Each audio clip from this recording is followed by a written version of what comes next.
ओमज्ञानतिमिरान्तस्य ज्ञानाञ्जनशलाकया सत्सर्वमिलितं येन तस्मै श्रीगुरुवे नमः। नमो विष्णुपादाय कृष्णपृष्ठाय भूतले श्रीमते भक्तिवेदान्त स्वामीति नामिने नमस्ते सारस्वत्येवे गौरवाणि प्रचारिणे निर्विशेषशून्यवादी पाश्चात्यदेशधारिणे। जय श्री कृष्ण चैतन्य प्रभु नित्यानंद श्री अद्वैत गदाधर श्रीवासदि गौर भक्त वृंद। हरे कृष्णा कृष्णा कृष्णा हरे हरे, हरे राम राम राम हरे हरे। वसति तसन शिखरे तरनी तवलग्न शशनिकलंग कलेवनिमग्न केशवदत्ता सुकर रूपा। जय जगदीश हरे, जय जगदीश हरे, जय जगदीश हरे। हरे कृष्ण। பக்தர்களுக்கு இனிமையான காலை வணக்கம். இன்றைய பாகவத சத்சங்க வகுப்புல வந்து கலந்துட்டு இருக்கிற எல்லா பக்தர்களுக்கும் என்னுடைய பணிவான நமஸ்காரம். இன்னைக்கு மிகவும் மங்களகரமான தினம், வராக துவாதசி, வராக சுவாமியோட அவதார தினம். அதனால இன்னைக்கு பாகவதத்திலிருந்து வராகோட சரித்திரம், வராக லீலை. ஸ்ரீமத் பாகவதம் 3ஆம் ஸ்கந்தம் 13ஆம் அத்தியாயத்தினுடைய 48வது ஸ்லோகம். ஏவமேதாம் ஹரிமேதசோ ஹரிஹே கதாம் சுபத்ராம் கதனீயமாயினஹ சுன்வேத பக்தியா சபயேத மோட்சதிம் ஜனார்தனோ அஸ்யா சுகிருதி பிரசீததி.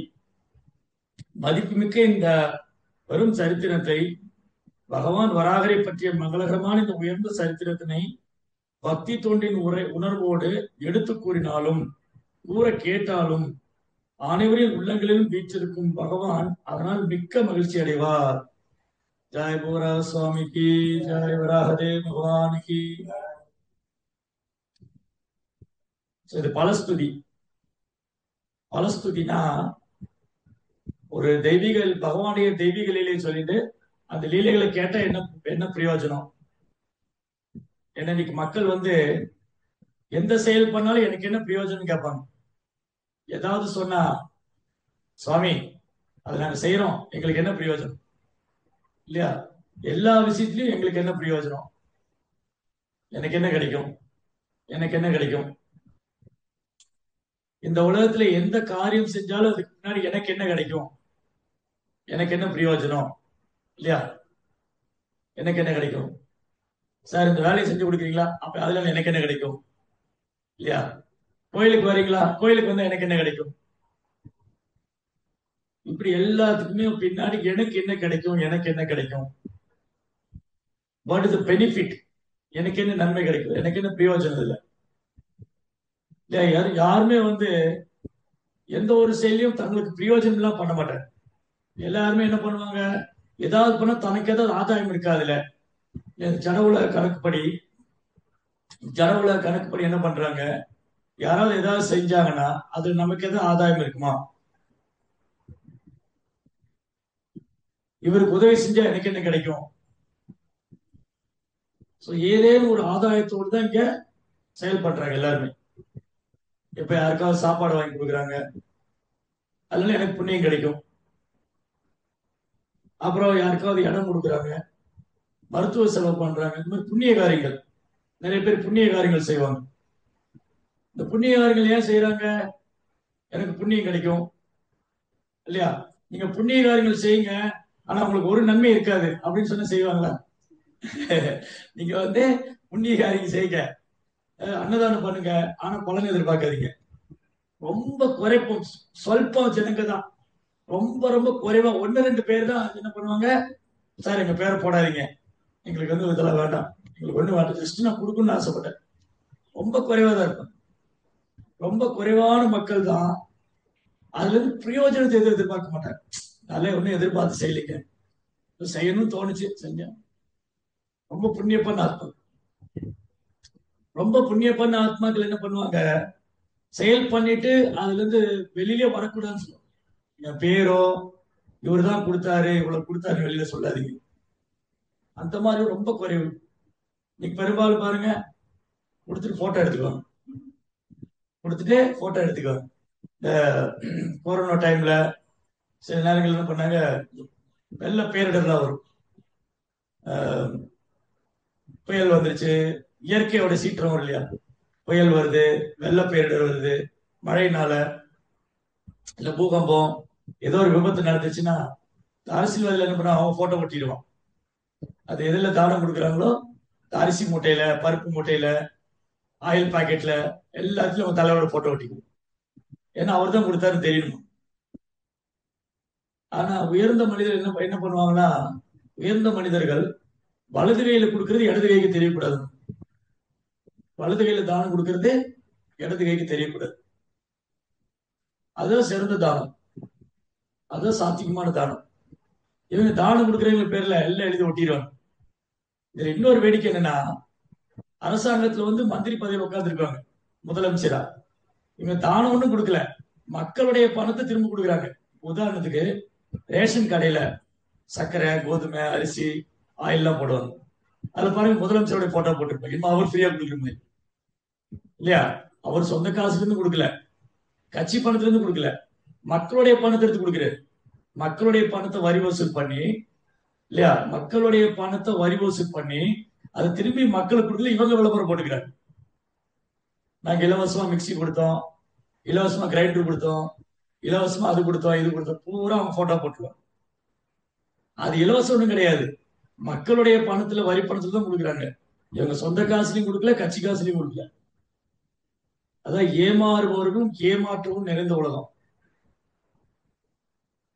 என்ன நினைக்கிறாங்க, நான் தான் கொடுத்தேன், நான் தான் கொடுத்தேன். நீ எங்க கொடுத்த? அது ஆல்ரெடி இருந்தது, அது ஏற்கனவே இருக்கு, மக்களுடைய சொத்து. அதை எடுத்து மக்களுக்கே கொடு. அதுல விளம்பரம் வேற, அவங்களுடைய இதில் எழுதி ஒட்டிக்குவாங்க, நாங்க தான் கொடுத்தோம், எங்களால தான் நடந்தது. அவங்க அது கட்சி பணத்துல இருந்து கொடுக்கல, சொந்த காசுலையும் கொடுக்கல, அரசாங்கத்துடைய பணத்தை எடுத்து மக்கள்கிட்ட வரி வாங்கின பணத்தை எடுத்து கொடுக்கறதுல அவங்க விளம்பரம் தெரிவிக்கிறாங்க. இப்ப ஏற்பட்ட மக்கள் நிறைய இருக்காங்க கலியுகத்துல. கொடுத்துட்டு நான் தான் கொடுத்தேன். இந்த கோயில்ல வந்து ஏதாவது டொனேஷன் கொடுத்துட்டு இந்த ஃபேன் ரெக்கையில, டியூப்லைட்ல எழுதி வச்சிருவாங்க பயம். ஆமா, பயம் எழுதி வச்சிருவாங்க. அந்த ஃபேனை விட அதுக்கு பெயிண்டிங் நிறைய செலவு பண்ணியிருப்பாங்க. ஆமா, ரெக்கையில எழுதி வச்சிருவாங்க. அதுக்கப்புறம் அன்னதானம் கொடுத்துட்டு ஒரு பெரிய பேனர் வச்சிருவாங்க, நேத்து பிறந்த குழந்தையில இருந்து சாக போற பாட்டி வரைக்கும் போட்டோ போட்டுருவாங்க. ஏன்னா விளம்பரம், விளம்பரம் தெரிவிக்கிறாங்க, நாங்க தான் செஞ்சோம், நாங்க தான் செஞ்சோம், அட்வர்டைஸ்மெண்ட், விளம்பரம் தெரிவிக்கிறாங்க. இந்த மாதிரி நிறைய இருக்காங்க. அப்ப ஆக மொத்தத்துல மக்களுக்கு என்ன, எனக்கு என்ன பிரயோஜனம், நான் அது செஞ்சு எனக்கு என்ன பிரயோஜனம், அன்னதானம் பண்ண எனக்கு என்ன பிரயோஜனம்? அன்னதானம் பண்ண புண்ணியமே இல்லைன்னு சொல்லி பாருங்க, யாரும் வர மாட்டேங்க. அன்னதானம் பண்ண புண்ணியம் ஒன்றும் கிடைக்காதுன்னு சொல்லி பாருங்க, ஒருத்தரும் பண்ணுவாங்க. அது மாதிரி கோசேவை பண்ணுவாங்க. கோமாதாக்கு சேவை பண்ணா எங்கேயோ ஜோசியம் சொல்லியிருப்பாரு, நீங்க கோமாதாக்கு போய் அகத்திக்கரை வாங்கி கொடுங்க, கோசாலையில போய் பசுமாட்டுக்கு தீவனம் கொடுங்க, அவங்க பாவம் எல்லாம் போயிடும். இல்லாட்டி நார்மலா பாருங்க, செய்ய மாட்டாங்க. கோசேவை பண்றவங்க, கோமாதாக்கு பூஜை பண்றவங்க எப்பனாலும் பண்ணலான்னு, ஏன் அமாவாசைக்கு வந்து பண்றாங்க? கோமாதாவை நீங்க வந்து ஒரு ஒரு அம்மாவா, கோமாதாவை ஒரு பசுவை நீங்க அம்மாவா பாத்தீங்கன்னா, அம்மாவுக்கு எப்ப வேணாலும் சாப்பாடு கொடுக்கணும். இல்ல இல்ல பண்டிகை காலம் வரட்டுங்க, அப்ப அம்மாவுக்கு சாப்பாடு போடுறேன், இல்ல எனக்கு அம்மாவுக்கு சாப்பாடு போட்டா புண்ணியம் கிடைக்கும், அப்போ வந்து போடுறேன். நோ, அம்மாவுக்கு தினமும் சாப்பாடு போடணும், அம்மாவுக்கு தினமும் சாப்பாடு போடணும். அது அமாவாசை நீங்க வந்து சாப்பாடு கொடுக்குறது, ஏன்னா ஜோசியம் சொல்லியிருப்பாரு, இந்த அமாவாசைக்கு போய் கோமாதாக்கு கொடுங்க, உங்களுக்கு புண்ணியம். அப்போ மக்களுக்கு எதுல ஆதாயம் இருக்கு, எதுலாவது ஆதாயம் கிடைக்குதா? ஆதாயம் கிடைக்குதுன்னா பண்ணுவாங்க, ஆதாயம் இல்லைன்னா பண்ண மாட்டாங்க. ஏதாவது ஆதாயம் கிடைக்குமா, ஆதாயம் கிடைக்குமான்னு தேடிக்கிட்டே இருக்கும். எனக்கு என்ன பிரயோஜனம், எனக்கு என்ன கிடைக்கும், எனக்கு என்ன கிடைக்கும், எனக்கு என்ன பிரயோஜனம்? சோ மக்கள் பணத்துல வரி வசூல் பண்ணிட்டு அதுல கொடுக்குறாங்க, மக்களுக்கு தெரியல. மக்கள் நினைக்கிறாங்க பரவாயில்ல இலவசமா கொடுக்குறாங்க. உங்களுக்கு உங்களுக்கு வேட்டி, சேலை, அரிசி, பருப்பு எல்லாம் கொடுக்குறாங்க. 1000 ரூபாய் பணம் கொடுக்குறான். இது யாருடைய காசு? அது கூட தெரியல மக்களுக்கு. கூட்டம் கூட்டமா போறாங்க. ஓ, இலவசமா கொடுக்குறேன், ஆனா அது உன் பணம் தான். எனக்கு பிரயோஜனம், ரேஷன் கடையில் போன இதெல்லாம் கிடைக்கும், அது அவன் பணம் தான். அது இவங்க அதுல இவங்க விளம்பரம் வேற, இவங்க விளம்பரம் ஒட்டிக்குவாங்க. இதெல்லாம் பண்ணாங்க. இந்த பேரிடர்லாம் வரும்போது ஏன் விளம்பரம் இல்லாம யாருக்குமே தெரியாம கொடுக்கலாமே, யாருக்குமே தெரியாம கொடுக்கலாம். ஆனா பண்ண மாட்டாங்க விளம்பரப்படுத்தி. ரொம்ப கொஞ்சம் பேர் தான், யார் கொடுத்தானே தெரியாது, யாரோ ஒரு புண்ணியா வந்து கொடுத்துட்டு போனாங்க, பேரெல்லாம் ஒன்றும் சொல்லல, வச்சு கொடுத்துட்டு போனாங்க. ஸோ அப்போ மேக்சிமம் ஆஃப் த பீப்புள், ஒரு பெரும்பாலான ஜனங்க வந்து எனக்கு என்ன பிரயோஜனம், எனக்கு என்ன கிடைக்கும். அப்ப பௌதிகவாதிங்க பௌதிகத்துல என்ன கிடைக்கும் தேடுறாங்க. பௌதிகவாதி என்ன பண்றாரு, எனக்கு என்ன கிடைக்கும், ஆதாயம். அதுக்கப்புறம் ஆன்மீகவாதிகளையும் சுயநலம் இருக்கு. ஆன்மீகவாதியோட சுயநலம் என்னன்னா, நான் வந்து யோகா பயிற்சி பண்ணா சித்தி அடைஞ்சிருவேன். அப்ப பிரயோஜனம் என்னது? யோகா பிராக்டிஸ் பண்ண பிரயோஜனம் சித்தி அடையணும். ஞானத்தை பயிற்சி பண்ணுடைய பிரயோஜனம் வந்து முக்தி அடையணும். ஞானிகளுக்கு முக்தி அடையணும், அதுதான் அவங்க பிரயோஜனம். இல்லாட்டி நான் எங்க சாஸ்திரம் படிக்கணும் இல்லையா? ஒரு ஆன்மீகவாதி, இப்ப இவ்வளவு நேரம் பௌதிகவாதி பத்தி பேசணும். ஒரு ஆன்மீகவாதியே ஆன்மீகவாதிக்கு வராரு, ஆன்மீகத்தினால எனக்கு என்ன பிரயோஜனம்?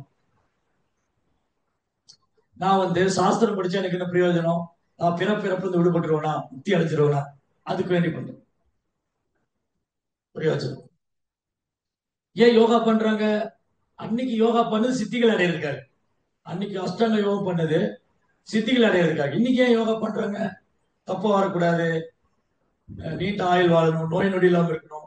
ஸோ யோகா பண்ண பிரயோஜனம் எனக்கு ஆயுள் இருக்கு. இன்னைக்கு பெரும்பாலும் யோகா பண்றவங்க ஆயுள் வருகிறதுக்கு உடம்பு ஃபிட்டா வச்சுக்கணும் பண்றாங்க. அன்னைக்கு யோகா பண்றது சித்தி அடைகளுக்காக, சித்தி அடைவதற்காக. இப்ப எல்லாத்துலயும் ஒரு பிரயோஜனம் இருக்கு. பக்தி ஏன் பண்ணணும்? பக்தி ஏன் பண்ணணும்? நிறைய பேர் கேட்பாங்க, கோயிலுக்கு வாங்க, கோயிலுக்கு வந்து எங்களுக்கு என்ன கிடைக்கும்?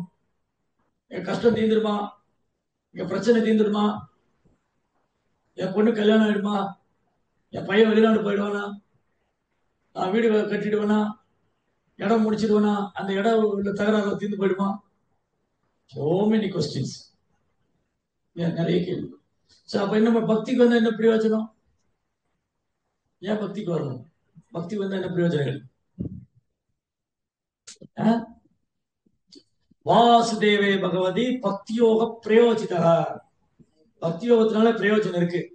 என்ன பிரயோஜனம்? எனது ஆசு வைராக்கியம் ஞானம் செத்தகை. ஒரு பக்தனுக்கு வைராக்கியம் கிடைக்கும். பகவானுக்கு பக்தி தொண்டு செய்யறதுனால என்ன பிரயோஜனம்? வைராக்கியம். நான் வந்து பிறப்பிறப்பு விடுபடணும், பகவானுடைய உலகத்துக்கு போகணும், அவரோட அன்பு பரிமாற்றம் செய்யணும், அறியாமையிலிருந்து விடுபடணும், அறிவு ஞானத்தை வளர்த்துக் கொள்ளணும், தூய பக்தி தொழில் நிலை பெற்றிருக்கணும், பகவானுக்கு அன்பு தொண்டு ஆற்ற வேண்டும். அந்த பக்தி சேவையில உறுதியா இருக்கணும். வைராக்கியம், ஞானம், வைராக்கியம். இதை தேடி ஒரு பக்தன் ஓட வேண்டாம் எங்கேயுமே.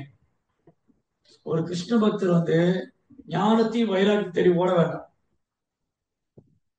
ஞானிகள்லாம் ஞானத்தை தேடி ஓடுறாங்க, யோகிகள்லாம் வைராக்கியமா இருந்து தவம் பண்ண பாக்குறாங்க. பக்தர்களுக்கு இது ரெண்டுமே கைவரப்பட்டு வெறுமனே அவங்க இஸ்கான்ல வந்து ஹரே கிருஷ்ணா கிருஷ்ண கிருஷ்ணா ஹரே ஹரே, ஹரே ராம் ராம ராம ஹரே ஹரே. அவனுக்கு கிருஷ்ணரை பற்றிய பூர்ணமான அறிவு, ராஜ வித்யா, கிருஷ்ணரை பற்றிய ஞானம், பக்தி தொண்டுல வைராக்கியம். பக்தர் சங்கத்துல வரும்போது பக்தி தொண்டுல வைராக்கியம், பிரபுபாத் புஸ்தகம் படிக்கும் போது கிருஷ்ணரை பற்றிய ஞானம், கிருஷ்ண தத்துவம், இறை தத்துவம், இதெல்லாம் உணரலாம். அதனால இந்த ரொம்ப அழகான ஒரு பலஸ்துதி. இந்த வராகருடைய சரித்திரம் கேட்டா எனக்கு என்ன பிரயோஜனம் இல்லையா? பிரபுபாத் பொருளுரை சொன்னாரு, இன்னைக்கு யாராவது ஏதாவது கதையை பேசிக்கிட்டு தான் இருக்காங்க, கேட்டுக்கிட்டு தான் இருக்காங்க. இன்னைக்கு பாருங்க, ஹோல் வேர்ல்டு, உலகம் முழுவதுமே யாராவது எதையாவது கதையை பேசிக்கிட்டு இருக்காங்க, யாராவது ஏதாவது கதையை கேட்டுக்கிட்டே தான் இருக்காங்க. கதை பேசுறது ஓய்ச்ச பாடு இல்ல, கதை கேட்கறது ஓஞ்ச பாடு இல்ல. அது இடங்களும் மக்களும் தான் வேற வேற. Hollywood, Kollywood, Tollywood, Bollywood, so many would.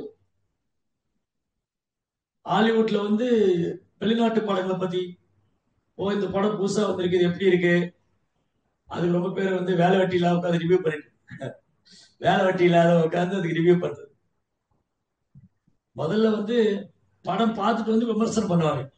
முதல்ல என்ன பண்ணுவாங்க, நான் சின்ன வயசுல இருக்கும்போது பார்த்திருக்கேன், பத்திரிகையில வரும் அந்த பட திரை விமர்சனம்னு வரும். முதல்ல என்னன்னா, அப்ப இந்த அளவுக்கு சோசியல் மீடியால கிடையாது.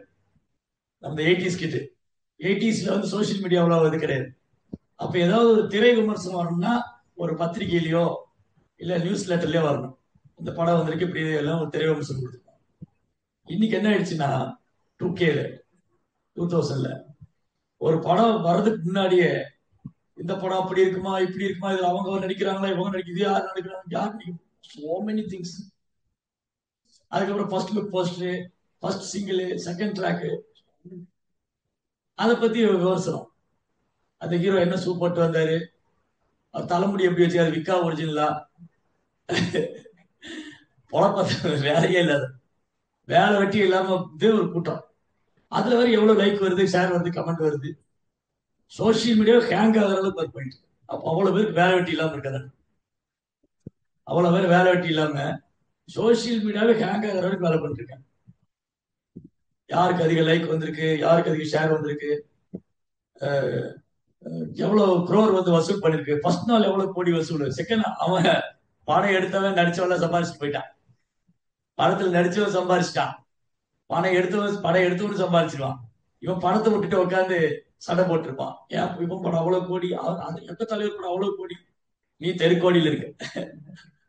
அவன் படம் கோடி கோடி எடுத்து மக்கள் பூரா எங்க இருக்காங்க, தெருக்கோடியில் இருக்காங்க. இது கூட புரிஞ்சுக்கல. அப்ப இது சல்லி பைசா பிரயோஜனம் இல்லாது. இந்த அரசியல் கதைகள், சினிமா கதைகள், சினிமா கதை பேசுறாங்க, அவர் எப்படி எடுத்திருக்கலாம், அது விமர்சனம் வேற. படம் பார்த்துட்டு வந்தோடனே ஃபர்ஸ்ட் விமர்சனம் பண்ணிடுவான், ரிவ்யூ பண்றவங்க. இது அப்படி இருந்தது இப்படி இருந்தது, அது ட்விஸ்ட் இப்படி எடுத்துக்கலாம். உனக்கு வேற வேலையே இல்லையே, எவ்வளவு வேலை இருக்கு, நாட்டுல தீர்க்க வேண்டிய பிரச்சனைகள் எவ்வளவு இருக்கு இல்லையா, நாட்டுல தீர்க்க வேண்டிய பிரச்சனை எவ்வளவு இருக்கு. பௌதிகமா பார்த்தாலே, நீங்க பௌதிகமா பாருங்க, ஆன்மீக ரெண்டாவது வச்சுக்கோ, ஆன்மீக ரெண்டாவது, பௌதிகமா பார்த்தாலே நாட்டுல தீர்க்க வேண்டிய பிரச்சனை எவ்வளவு இருக்கு ஒண்ணு. ரெண்டாவது, இவனுக்கு வேலை வெட்டி குடும்பம் எல்லாம் இருக்கு ரெண்டு. மூணாவது, இதனால எனக்கு என்ன பிரயோஜனம், ஒரு பிரயோஜனம் கிடையாது, ஒரு பிரயோஜனம் கிடையாது. ஆனா உட்காந்து மெனக்கெட்டு வீடியோ போட்டு அதுல வந்து இது பண்ணிருக்கலாம், அப்படி பண்ணிருக்கலாம், இப்படி எடுத்துருக்கலாம், அப்படி எடுத்துருக்கலாம். உன்கிட்ட யார் கேட்டா இதெல்லாம், என்கிட்ட யாரும் கேட்டாங்களா? So unnecessary, simply wasting, சமயவிகி கேவலம், சிம்பிளி வேஸ்டிங் டைம், நேரம் வீண். கிடைத்திருக்க அரிதான மனித வாழ்க்கைய வீணடிக்கிறாங்க, ஒரு பிரயோஜனம் கிடையாது. சினிமா கதைகளை பேசுறதுனால, ஊர்கதையை பேசுறதுனால, அரசியல் பேசுறதுனால ஒரு பிரயோஜனம் கிடையாது. உடலுக்கு பிரயோஜனம் கிடையாது, ஆன்மாவுக்கு பிரயோஜனம் கிடையாது. உடலுக்கும் பிரயோஜனம் கிடையாது, ஆன்மாவுக்கும் பிரயோஜனம் கிடையாது. நீங்க சமூக வலைதளம் போய் பாருங்க, எவ்வளவு பேர் பொது அறிவை பத்தி பேசுறாங்க, ஜெனரல் நாலேஜ், எவ்வளவு புத்தகங்கள். அன்னைக்கெல்லாம் நான் வந்து சின்ன வயசுல இருக்கும்போது ஜெனரல் நாலேஜ்ங்கிற புக்கு 1-2 தான் வரும், ஒன்னே ஒண்ணுதான். இப்படி பேர் கூட படிச்சு, முத்துச்சரம் நினைக்கிறேன், முத்துச்சரம் ஒரு சின்ன புக்கு. அதுல ஜெனரல் நாலேஜ் நிறைய போட்டிருப்பாங்க, சயின்டிஸ்டோட பேரு, அப்புறம் அனிமல், டிஃப்ரெண்ட் அனிமல், அதோட ஆக்டிவிட்டிஸ், சோ மெனி திங்ஸ் அது வரும். அதாவது பொது அறிவு, பொது அறிவு சம்பந்தமான விஷயங்கள் நிறைய வரும். அது அது 1-2 புக்கு தான். ஏதாவது 1-2 பத்திரிகை தான், ஏதாவது 1-2 பத்திரிகை தான் பொது அறிவு சம்பந்தமா இருக்கு. மீது 99.9% பத்திரிகைங்க சினிமா, டிராமா, கூத்து, அந்த நடிகர் என்னாரு, இந்த நடிகர் அரசியல் வருவாரா, அந்த அரசியல்வாதி என்னாரு, இவங்க ஜெயிக்க போறாங்களா, அவங்க ஜெயிக்க, எக்கச்சக்கமா இருக்கு. சல்லி பைசா பிரயோஜனம் கிடையாது. ஆனா அது ரொம்ப ஆர்வம். அந்த கலியுக புராணம், கலியுக புராணத்துல மக்கள் ரொம்ப ஆர்வமா இருப்பாங்க. காலையில் எந்திரிச்சோடனே கலியுக புராணத்துல முழிக்கிறது, நியூஸ் பேப்பர் பார்க்கலாம், மண்டை வெடிச்சிடும். காலையில் எந்திரிச்சோடனே செய்தித்தாளை பார்க்கணும், அதுல ஹெட்லைன்லயே போட்டுருவான் பரபரப்பு செய்தி. ஆனா ஒண்ணு பரபரப்பே இருக்காது. 2 தலைவர்கள் அவன் ஏதோ ஏர்போர்ட்ல யதார்த்தமா சந்திச்சிருப்பாங்க, 2 அரசியல் கட்சி தலைவங்க ஏர்போர்ட்ல யதார்த்தமா போயிருப்பான். அவன் ஏதோ வேலையா போறான், அர்ஜென்டா போறான். இவன் போய் போட்டோ எடுத்து போட்டு திடீர் சந்திப்பு. உள்ள போனா ஒண்ணும் இல்ல. அவங்க ஏர்போர்ட்ல போறவங்களே ஹரிகிருஷ்ணன் சொல்லிட்டு போயிருப்பாங்க. அவ்வளவுதான். கொடுமை. நல்ல விஷயங்கள் எதிரி இருக்கும். நல்ல விஷயம் வந்து இன்னைக்கு இந்த கோயில் கும்பாபிஷேகம் அப்படிங்கறத ஒரு 4வது பக்கத்துல மூலையில ஒரு கார்னர்ல போட்டு அது யார் பார்க்க பரபரப்பான செய்தி. அப்படி நியூஸ் பேப்பர்ல வந்து இன்னைக்கு வந்து சோசியல் மீடியால கோயம்புத்தூரில் என்ன நடந்தது, திடீர் கலவரம், வாருங்கள் பார்க்கலாம். அது பார்க்க ஒரு 100 பேர். Simply waste of time. தள்ளி பைசா பிரயோஜனம் கிடையாது, 5 பைசா பிரயோஜனம் கிடையாது. இப்படி இந்த மாயை அறியாமையில மூழ்கி இருக்கிற முட்டாள் ஜீவாத்மாக்கள் எதுக்குமே பிரயோஜனம் இல்லாத நேரத்தை செலவு பண்றேன். சினிமா, செய்தித்தாள், அப்புறம் social media, Facebook, WhatsApp, Twitter, Instagram எல்லாம் குப்பை தொட்டி, விதவிதமான குப்பை தொட்டி. இன்னைக்கு அரசாங்கத்துல வந்து 3 கலர்ல குப்பை தொட்டி வச்சிருப்பான். மக்கும் குப்பை, மக்காத குப்பை. பச்சை கலர்ல ஒரு குப்பை தொட்டி இருக்கும், நீல கலர்ல ஒரு குப்பை தொட்டி இருக்கும், சிவப்பு கலர்ல ஒரு குப்பை தொட்டி இருக்கும். இந்த குப்பையை இதுல போடுங்க, அது இது பிரிச்சு போடுங்க. அதுதான் வாட்ஸ்அப், பேஸ்புக், ட்விட்டர்ல. ப்ளூ கலர்ல இருக்கிறது பேஸ்புக், ரெட் கலர்ல இருக்கிறது வாட்ஸ்அப், இன்னொரு கலர் கலரா இருக்கு இல்லையா, டிஃபரெண்ட் குப்பை தொட்டி. குப்பையை கலரிட்டே இருக்கிறதா வேலை. அப்கோர்ஸ் நம்மளும் சில நேரம் சோசியல் மீடியா யூஸ் பண்றோம். பகவானுடைய நிர்பந்தே கிருஷ்ண சம்பந்தே யுக்த வைராக்கியம் வச்சது இல்லையா, இருக்கிறத கிருஷ்ணனுடைய செயலுக்காக பயன்படுத்தணும். வாட்ஸ்அப்ல வந்து கிருஷ்ணரை பற்றிய தகவல்களை பதிவிடுறது, நம்முடைய நிகழ்ச்சிகளை பத்தி பதிவிடுறது, அப்புறம் உபன்யாசங்களை பதிவிடுறது, கீர்த்தனம் பதிவிடுறது, நம்முடைய ஆக்டிவிட்டிஸ். ஏன்னா மக்கள் எதுல மூழ்கி இருக்காங்களோ அதுலயே தான் போகணும்.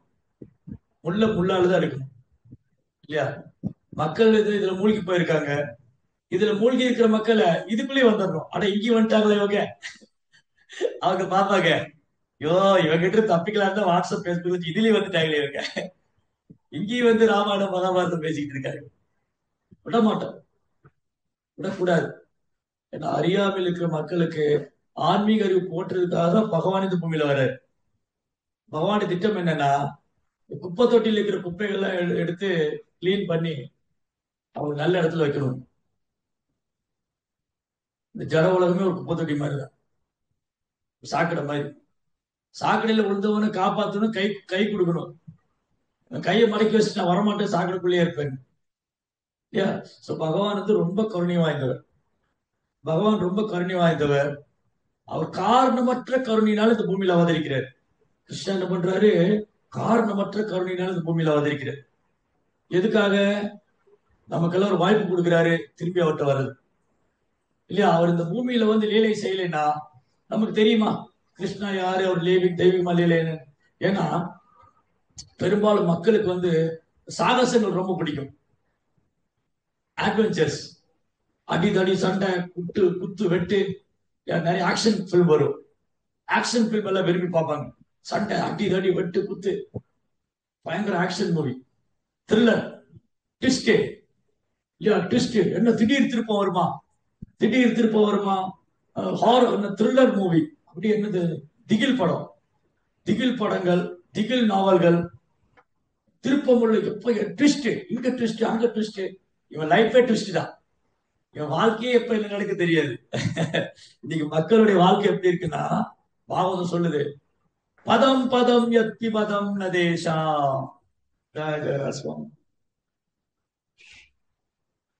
பதம் பதம் யத்தி பதம் நதேஷா. சமாசுதாயே பத பல்வல பிளவம் மகத் பதம் புண்ணியசோ முராரி பவாம்புதி வஸ்ஸ பரம் பதம் பதம் பதம் யத்தி பதம் நதேஷா.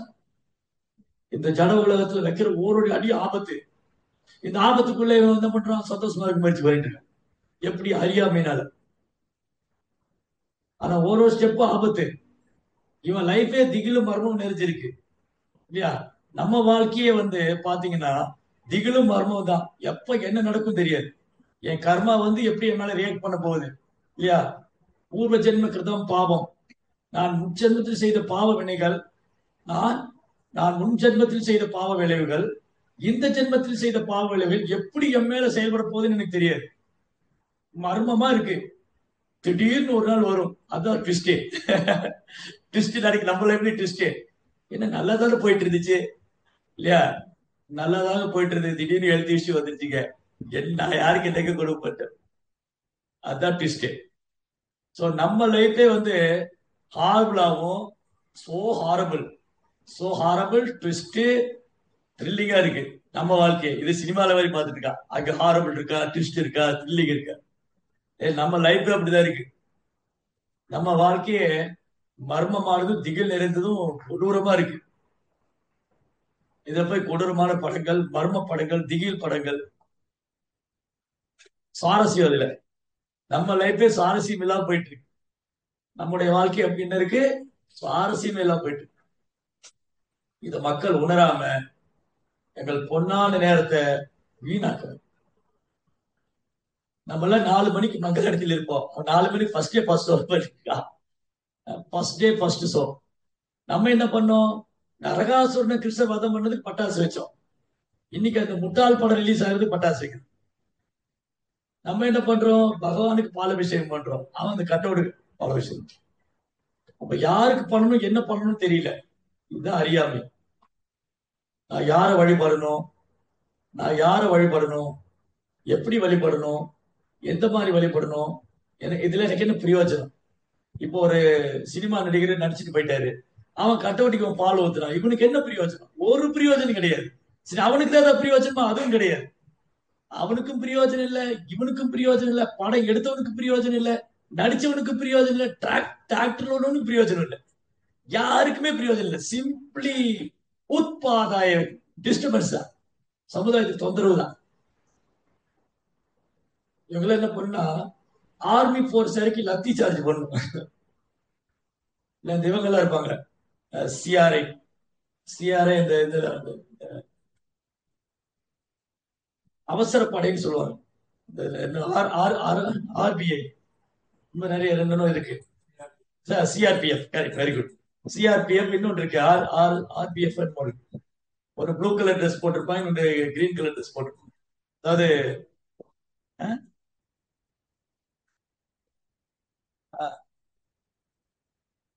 சிஆர்பிஎஃப் வந்து வெறும் பிரச்சனை வரும்போது இறக்குவாங்க, ஊரடங்கு உத்தரவு போட்டு இறக்குவாங்க. அது மாதிரி இந்த நடிகர் படம் வரும்போது சிஆர்பிஎஃப் அறிக்கிறது, ஒரு பயத்தை அதிகமா இருக்கக்கூடாது, லூஸ் பசங்க. சோ இந்த மாதிரி சோ மெனி திங்ஸ் கலியுகத்துல நாளுக்கு நாள் அதிகமாயிட்டே இருக்கு. பைத்தியம் முத்தி போய் சட்டை கிழிச்சுட்டு ஓடுறாங்க, அந்த மாதிரி ஆயிட்டாங்க. சோ இது பாருங்க, எல்லா இவங்க நம்ம வாழ்க்கையே, நம்ம வாழ்க்கையை வந்து நான் முன்னே சொன்ன மாதிரி எவ்வளவு ட்விஸ்ட், எவ்வளவு ஹாரபிளா போயிட்டு இருக்கு, எவ்வளவு த்ரில்லிங்கா இருக்கு, என்ன நடக்க போகுதுன்னு தெரியல, எப்ப மரணம் வர போறது இல்ல, திடீர் திடீர்னு நோய் வருது, திடீர் திடீர்னு செத்து போயிடுறான், எவ்வளவு நடக்குது, எவ்வளவு பிரச்சனைகள் இருக்கு, தலைக்கு மேல பிரச்சனைகள் இருக்கு, அதையெல்லாம் விட்டுட்டு முத்தாட்டம் போடும். சோ இதுல வந்து இதுதான், இவங்களுக்கு இதுல பிரயோஜனமே கிடையாது. ஆனா அதே சமயம் இங்க என்ன சொல்லியிருக்குன்னா, மதிப்பு மிக்க இந்த மகா சரித்திரம், ஹைலி வேல்யூபிள், நாட் சிம்பிளி வந்து இது ஒண்ணு கற்பனை கதை அல்ல.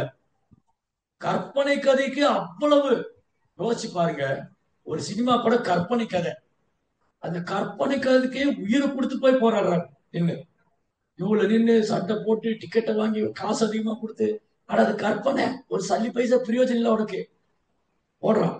ஆனா வராக சரித்திரம், பகவானுடைய சரித்திரம், இந்த மகா சரித்திரம், பகவான் வராகரை பற்றியது மங்களகரமானது, ஆஸ்பீஷியஸ். சினிமால இன்ஆஸ்பீஷியஸ். சரி, வைக்கிற பாட்டாவது கேட்கிற மாதிரி வைக்கிறாங்களோ, அதுவும் கிடையாது. சாவடி அடிப்பான், இறந்து போன வீட்டுல அடிப்பாங்க பறை அடிக்கிறது, அதுவும் இன்னைக்கு பாட்டு இல்லை. அன்னைக்கு சொன்ன ஏற்கனவே டிஸ்கஸ் பண்ணிருக்கோம். இங்க பக்கத்துல வந்து வீடு கும்பாபிஷேகம், சாரி கிரகப்பிரவேசம் பண்ணாங்க. நமக்கு சைட்ல இருந்து 2 சைட் தள்ளி வீடு கிரகப்பிரவேசம். வீடு திறக்கும் போது என்ன பாட்டு பாடலாம்? சுப்பிரபாதம் போடலாம், அப்புறம் வந்து விஷ்ணு சாஸ்திரநாமம் போடலாம். அதே பாட்டு வச்சா மரணம் மரணம் வீடு திறக்கும் போது, கிரகப்பிரவேசம் பண்ணும்போது மரண ஓலை பாட்டு பாடிட்டு, ஏன் போட்டான்னு அவனுக்கும் தெரியல. அதனால மத்தவனுக்கும் பிரயோஜனம் இல்லை, அவனுக்கும் பிரயோஜனம் இல்லை, மத்தவனுக்கும் பிரயோஜனம் இல்லை. So many inauspicious. அது பூரா அமங்கலம் தான். வீட்டுக்கு குடி போகும்போதே அமங்கலம். வீட்டுக்கு குடி போகும்போதே அமங்கலம்னா அந்த வீட்டுல எப்படி அவன் மங்களமா வாழ்வான்? லைஃப் ஃபுல்லா மிசரி தான். வாழ்க்கை பூரா அமங்கலம் தான். கிருஷ்ணா விட்டாச்சு. கிருஷ்ணா வந்து மங்களம். கிருஷ்ணா வந்து மங்களம். பவித்ரானாம் பவித்ரம் சோ மங்களானாம் ச மங்களம். கிருஷ்ணா தூய்மையானவற்றெல்லாம் தூய்மையானவர், மங்களமானவற்றெல்லாம் மங்களமானவர். இவங்க என்ன பண்ணாங்க? கிருஷ்ணரை விட்டுட்டு மரணம் மரண பாட்டு பாடும். அப்ப இங்க வாழ்க்கை பூரா அதேதான். நம்ம உயிரோடு இருக்குமா இருக்க மாட்டோமான்னு அப்படியே புலம்பிட்டே வாழ்க்கை பூரா புலம்பிட்டே இருக்க வேண்டியதான். சோ இங்க ரொம்ப அழகா சொல்லியிருக்காங்க பாகவதத்துல. மதிப்புமிக்க கதைகள், இந்த மகா சரித்திரம், பகவானுடைய லீலைகள்லாம் வந்து தெய்வீகமானது. ஜென்ம கர்ம சமய திவ்யம். பகவானுடைய பிறப்பு, அவரது செயல்கள், அவரது லீலைகள் திவ்யம், டிரான்சென்டென்டல், திவ்யம். ஏவம் யோவேதி தத்வதக. இது யார் உள்ளது உள்ளவாறு கேட்கிறாங்களோ, இங்கே சொல்லியிருக்கு கேட்கிறவங்க, அதாவது எப்படி பக்தி தொண்டின் உணர்வோடு, பக்தி தொண்டின் உணர்வோடு எடுத்து கூறினாலும், கூற கேட்டாலும் அனைவரின் உள்ளங்களிலும் வீற்றிருக்கும் பகவான் அதனால் மிக்க மகிழ்ச்சி அடைவார். ஜெய சிவராதே பகவானுக்கு. எவ்வளவு வேல்யூ அது. இல்லாட்டி பகவான் ஏன் இந்த லீலைகள்லாம் செய்யணும்? பகவான் ஏன் வராக அவதாரம் எடுக்கணும்? நரசிம்ம அவதாரம், மத்ஸ்ய கூர்ம வராக நரசிம்ம, வாமன, பரசுராம, பலராம, ராமா, கிருஷ்ணா, பல்வேறு அவதாரங்கள், அலையலையா அவதாரங்கள். பகவான் அலையலையா அவதாரம் எடுத்துட்டு இருக்க. அந்த சரித்திரங்கள்லாம் வந்து திவ்யமானது, மங்களமானது. இது யார் பக்தியோட பேசுறாங்களோ, பக்தியோட கேட்கிறாங்களோ, அவங்களுக்கு அவங்க இடத்துல பகவான் என்னவாரு? பூர்ணமான திருப்தி அடைவார், மிக்க மகிழ்ச்சி அடைகிறார். இது பகவான் மகிழ்ச்சி அடைறது மட்டும் இல்ல, நமக்கு இனி பிறப்பே கிடையாது. அதான் பகவத்கீதை சொல்றாரு. தக்வா தேகம். தக்வான்னா விடுறது, தேகம்னா உடல். புனர்ஜென்ம நெய்தி, மறுபிறவி கிடையாது. மாம் ஏதி, என்னை அடைகிறார்கள். பகவான்டி போயிடலாம். தொடர்ந்து வெறுமனே கேட்கறதுனாலேயே. அதான் நவவித பக்தியில ஃபர்ஸ்ட் அண்ட் வெரி இம்பார்ட்டன்ட் ஸ்ரவணம்.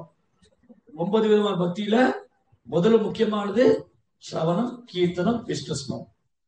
ஃபர்ஸ்ட் ஸ்ரவணம், கிருஷ்ணரை பத்தி கேட்கறது.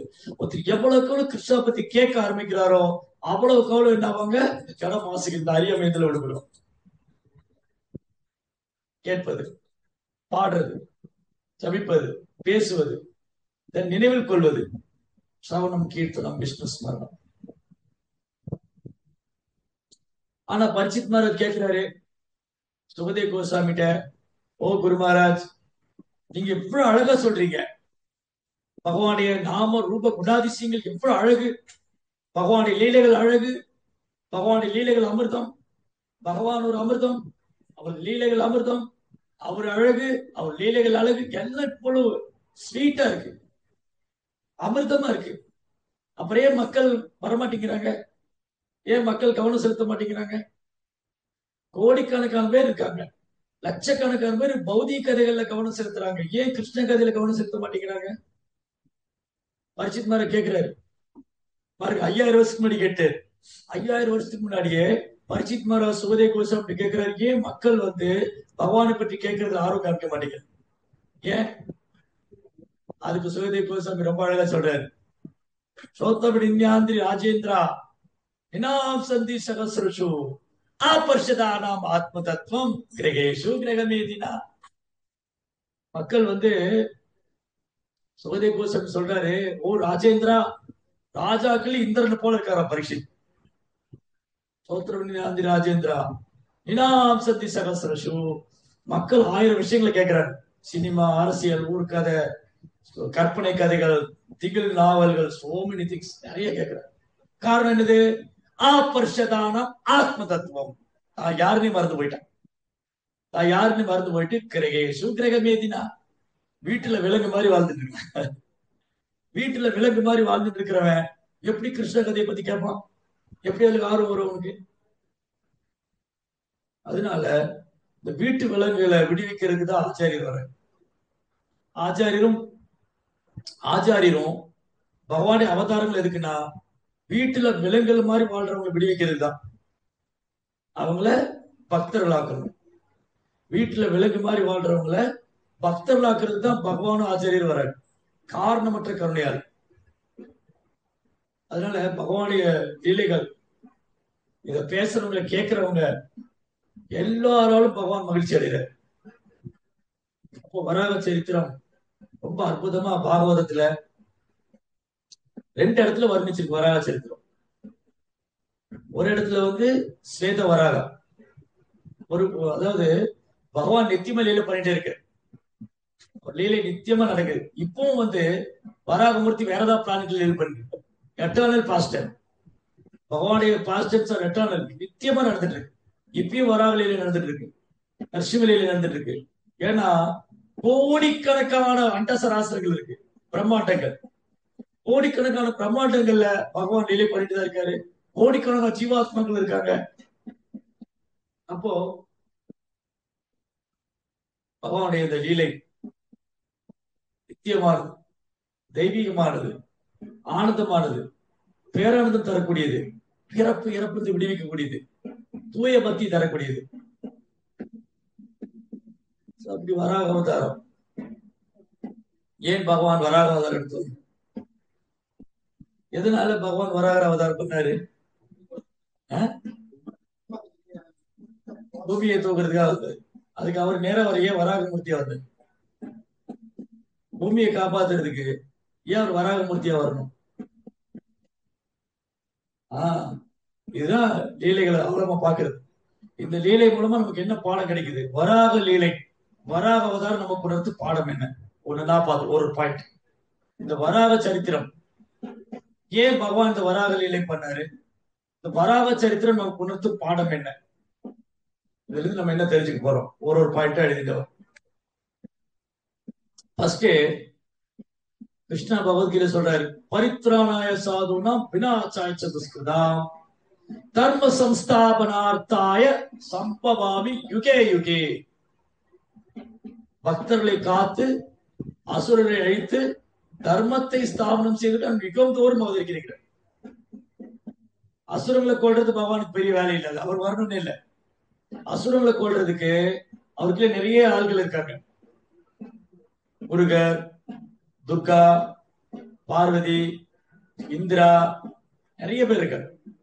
கிருஷ்ணா நேரடியா போய் அசுரனை கொள்ள வேண்டாம், துர்கை அனுப்பிச்சா போதும், சூளை வச்சு அந்த அசுர தலையை போய்திருவாங்க. சிவபெருமான் அனுப்பிச்சா போதும், முருகர் அனுப்பிச்சா போதும். கிருஷ்ணா நேர்ல வரணும்னு இல்லை. கிருஷ்ணன் ஏன் நேர்ல வராரு? தன் பக்தரை காப்பதற்காக. அசுரனை கொள்றதுக்கு அவர் நேரடியா வரமாட்டார், வர வேண்டிய அவசியம் இல்லை. பக்தனை காப்பதற்காக, அசுரனை தண்டிக்கிறதுக்காக. தர்ம சம்ஸ்தாபனார்த்தாய, தர்ம சம்ஸ்தாபனார்த்தாயனா நாட் ஆர்டினரி தர்மா. கிருஷ்ணா சாதாரண தர்மத்தை ஸ்தாபனம் பண்ணுவாங்க, பக்தி தொண்டை ஸ்தாபனம் பண்ணுவாரு, பரவ தர்மம். கிருஷ்ணா என்ன ஸ்தாபனம் பண்ணுவாரு? பக்தி தொண்டை ஸ்தாபனம் பண்றாரு. அப்ப முதல் பாயிண்ட் கிருஷ்ணா பக்தர்களை காப்பதற்காக வராரு. இரண்டாவது, பக்தர்களை துன்பப்படுத்தும் அசுரனை தண்டிக்கிறதுக்காக வராரு. செகண்ட் தான் அது செகண்டரி ஆப்ஷன், செகண்டரி ஜாப் தான். First preference Krishna first preference எது கொடுக்கிறாரு? அசுரனை தண்டிக்க, பக்தர்களை காப்ப. பக்தர்களுக்காக பர்சனலா வராரு. கிருஷ்ணா பர்சனலா வருவார். பக்தர் பகவத்கீதை சொல்றாரு, நான் பர்சனலா வருவேங்கிறார். பவாமி நசரப்பாத்தா மையா வேச் தேசா ஏத்து சர்வாணி கர்மாணி மயி சந்நியஸ்ய மத்பரா. ஸ்லோகம் மறந்துருச்சு, பகவத்கீதை எடுங்க, 12.7 நினைக்கிறேன். ஏத்து சர்வாணி யாருக்காவது தெரிஞ்சிருந்தா நீங்க சொல்லலாம், சாட் பாக்ஸ்ல போடலாம், இல்ல நீங்க ஸ்லோகம் சொல்லலாம். பகவத்கீதையில கிருஷ்ணனை பர்சனலா வரைகிறார். இந்த பக்தனுக்கு பர்சனலா வருவேன். எத்தனை நம்பர்? 12. 12. பகவத்கீதா 12ஆம் அத்தியாயம் 6, 7. 12.6 and 7. ஏது சர்வாணி கர்மாணி மயி சந்நியஸ்ய மத்பரஹ அனன்யேனைவ யோகேன மாமத்யந்த உபாசதே தேஷாமகம் சமுத்தர்த்தா மிருத்யு சம்சார சாகராத் பவாமி நச்சிரா பார்த்தா மையாவேஷித சேதசா. மையாவேஷித சேதசா என்ன சொல்றாரு? தங்களது எல்லா செயல்களையும் எனக்காக துறந்து, தங்களது எல்லா செயல்களையும் எனக்காக துறந்து, பிறழாமல் என் மீது பக்தி செலுத்தி, பிறழாமல் என் மீது பக்தி செலுத்தி, எனது பக்தி தொண்டில் ஈடுபட்டு, எப்போதும் என் மீது தியானம் செய்து, தங்களது மனதை எண்ணில் நிறுத்தி எவரெல்லாம் என்னை வழிபடுகின்றார்களோ, ஓ பிதாவின் மகனே, அவர்களை பிறப்பு இறப்பினும் கடலிலிருந்து உடனே காப்பாற்றுவனா நான் இருக்கிறேன். பிறப்பு இறப்பு கடலிலிருந்து உடனே காப்பாற்றக்கூடியவனா இருக்கீங்க. Postal officer. அதனால பக்தர்களுக்கு தொந்தரவு வரும்போது பகவான் இமீடியட்டா வருவார். தூய பக்தர்கள் யாராவது தொந்தரவு பண்ணும்போது பகவான் இமீடியட்டா வர்றாரு. என்ன பண்ணாங்க? பக்தர்களை காக்கணும். First business. பூமாதேவி வந்து டிவோட்டி, பூமாதேவி வந்து தூய பக்தை. பூமாதேவி அவங்க 7 அன்னையில ஒருத்தர். அதோ மாதா, குரு பத்னி, ராஜபத்னி, தேனு, தாத்ரி, பிருத்திவி. பிருத்திவி பூமாதேவி. பூமாதேவி பகவானுடைய தூய பக்தை, பகவானுடைய எட்டர்னல் கன்சர்ட், பகவானுடைய நித்தியமான மனைவி, நம்ம எல்லாருக்கும் அம்மா. ஆனா சில நேரங்கள் அசுரங்கள் பூமியை நாசம் பண்ணும்போது பூமாதேவி கஷ்டத்துக்கு ஆளாங்க. உடனே பூமியை ரட்சிக்கிறதுக்காக பகவான் வர. ஃபர்ஸ்ட் பாயிண்ட் வந்து பக்தர்களை காக்கணும். இரண்யாக்ஷன், இரண்யாக்ஷனை கொள்றதுக்கு ஏன் பகவான் வந்தார்? இரண்யாக்ஷனை கொள்றதுக்கு முருகர் போதும். இரண்யாக்ஷனை கொள்றதுக்கு இந்திரன் போதும். ஆனா கொல்ல முடியாது.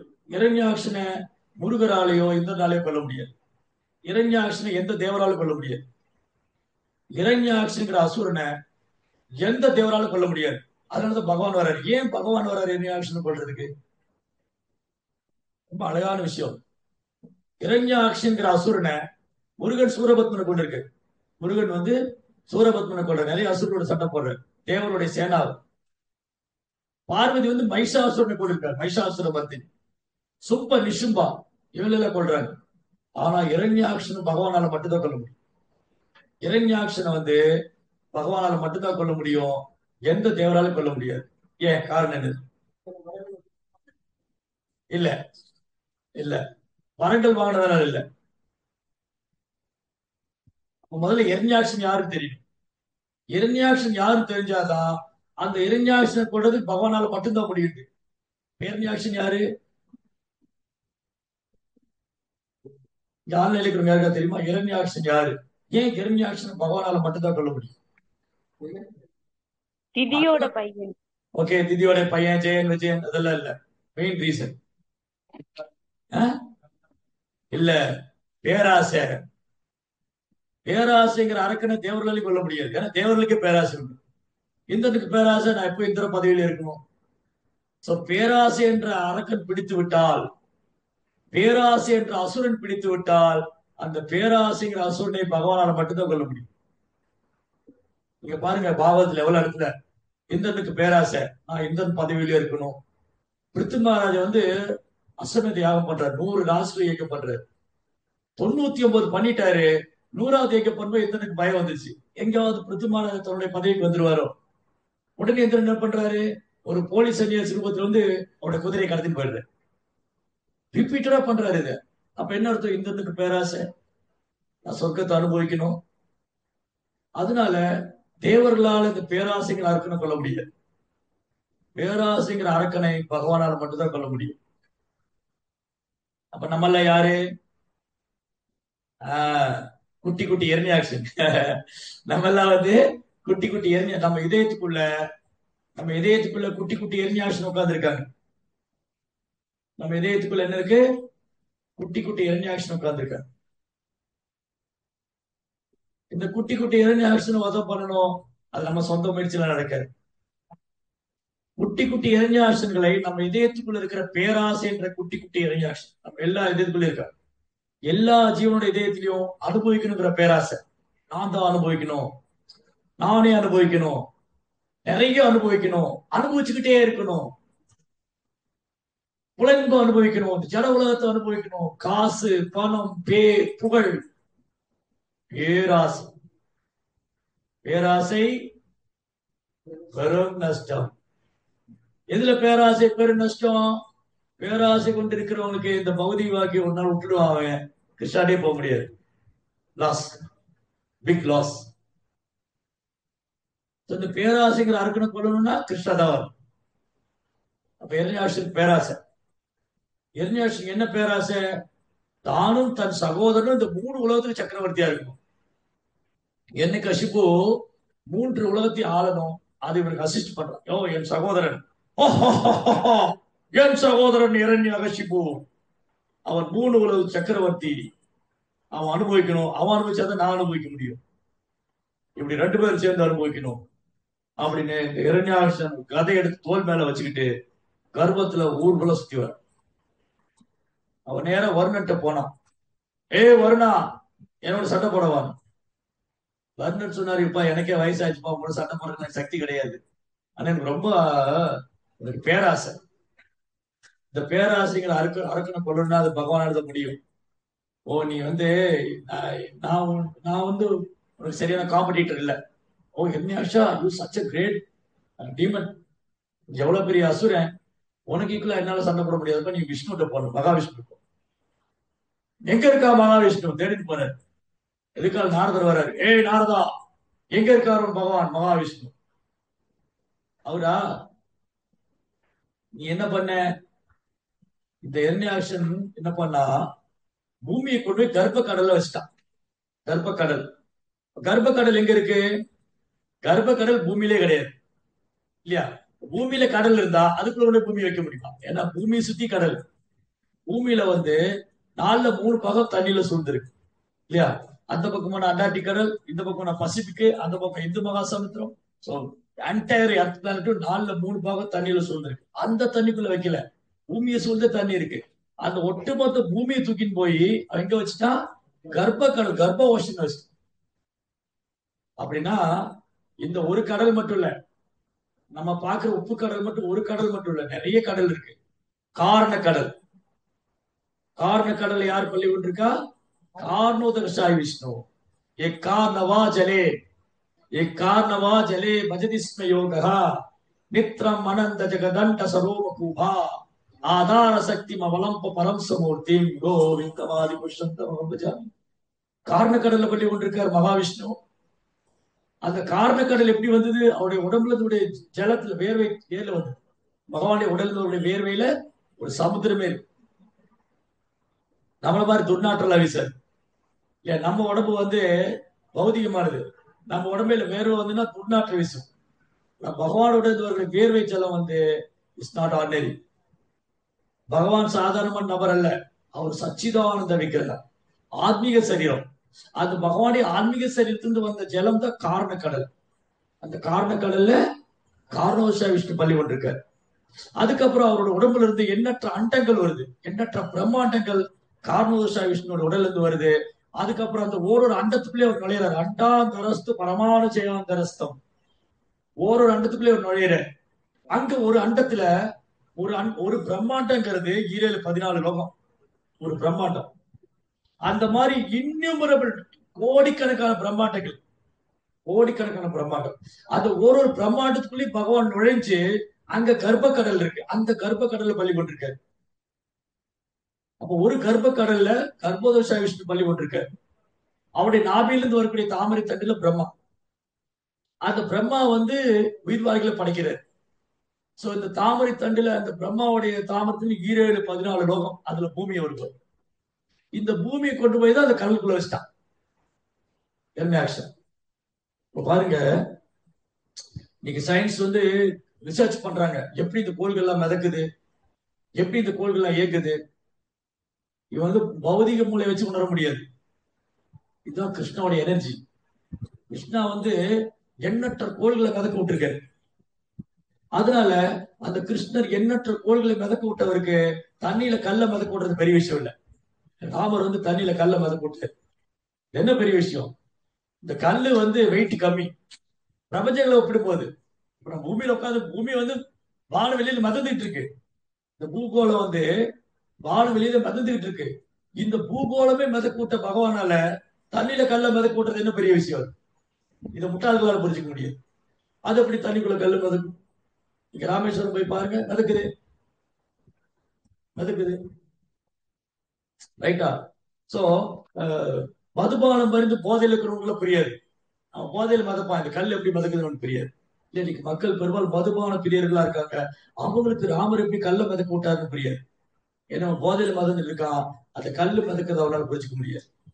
ஏன்னா அந்த அறிவாளு கிடையாது. ஜெய ஜெகநாத் சுவாமிக்கு ரைட்.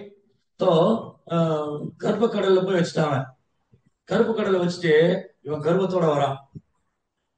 சோ எல்லாரும் கஷ்டப்படுறாங்க. தேவர்கள், மனிதர்கள், பிராமணர்கள் எல்லாரும் கஷ்டப்படுறாங்க. இந்த பூமியை கொண்டு கர்ப்ப கடல் அதோட என்ன சொல்றதுன்னா, அது நார்மல் சிச்சுவேஷன், நார்மல் பொசிஷன் இல்ல,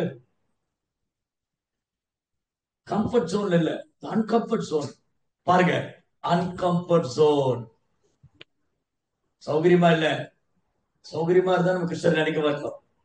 சௌகரியமா இல்லைன்னா தான் கிருஷ்ணன் நினைப்போம். இப்ப சௌகரியமா இல்ல, தேவர்கள்லாம் பிரார்த்தனை பண்றாங்க.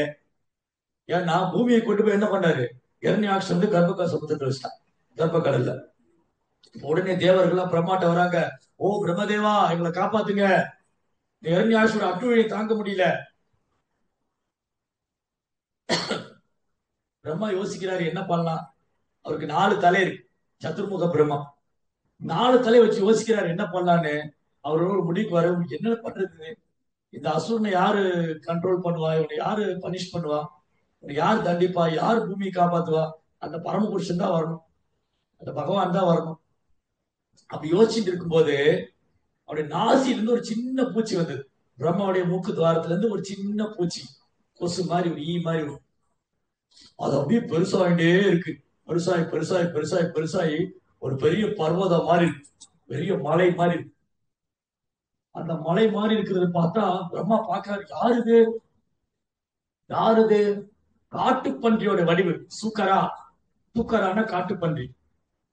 வராகா, காட்டுப்பன்றிக்கு 2 கொம்பு இருக்கு. காட்டுப்பன்றிக்கு 2 கொம்பு இருக்கு. காட்டுப்பன்றியோட வடிவு எடுத்திருக்காரு. கண்கள்லாம் தாமரை இதழ் மாதிரி இருக்கு. தலையில ஒரு அழகான கிரீடம் ஜொலிக்குது. உடம்புல ரோமங்கள்லாம் பாத்தீங்கன்னா பெரிய பெரிய பர்வதத்துக்கு ஊசி மரங்கள் மாதிரி இருக்கு. நீங்க எங்க போலன்னா, இங்க சிட்டில எல்லாம் பார்க்க முடியாது. சிட்டில உள்ள மரத்தையும் வெட்டிட்டான். இன்னைக்கு ஒரு சில வனங்கள்ல, இப்ப வனங்களும் போயிடுச்சு. மக்கள் வந்து பேராசைக்காரர்களாகவும் சுயநலமாதிகளா இருக்கிறதுனால காடுகளை அழிச்சுக்கிட்டே வர. நீங்க சில காடுகள்லாம் போனீங்கன்னா, ஹிமாலயத்துல ஹிமாலயத்துல பார்த்த ஒரு மரம் பிரம்மாண்டமா நிக்குது. பிரம்மாண்ட மரங்கள். நான் ஒரு தடவை சூர்லி பார்ஸ் போயிருந்தேன், இங்க தேனி பக்கம். நான் போனோம் இல்லையா, பானியாட்டி ஃபங்க்ஷன், கௌர்னிதா விக்கிரகத்தை வந்து பானியாட்டி சுள்ளி பார்ஸ் போனோம். அங்க மரங்கள் பார்த்தா 3 பேர் சேர்ந்து பிடிச்சது அவ்வளவு பெரிய மரம், பிரம்மாண்டமா நிக்குது. திக் ஃபாரஸ்ட், அடர்ந்த காடு, ஊசி மரங்கள்லாம் இருக்கும். சில காடுகள்ல இமாலயத்துல ஊசி மரங்கள்லாம் இருக்கும். அந்த மாதிரி ஒரு ரோமம், வராருடைய ரோமம் எப்படி இருக்கு? ஊசி மரங்கள் மாதிரி இருக்கு. வராருடைய ரோமம் வந்து ஊசி மரம் மாதிரி இருக்கு.